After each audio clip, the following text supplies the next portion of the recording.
a company called Engelhard, one of the biggest and most trusted producers of 999 silver for many, many decades there. But this would be a semi-current. They're no longer producing. They got sold out years ago to some bigger entities, but this would be the most or fairly current example of a 1 ounce silver bar. And this being a 10 ounce, you can see the obvious size difference here. Much different thickness overall as well. But, you know, 1 versus 10 there. And then you've got another example here of 100.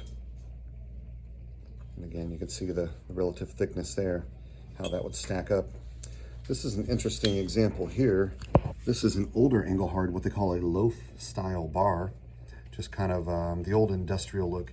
A lot of collectors go really crazy for these days. They will sell far in excess of silver melt, whereas this guy would just be a few dollars over. Because of the Engelhard name, it will still sell for closer to the price of a silver eagle, per ounce anyway. Whereas this one is much more collectible these days. But it just shows you how far they've come.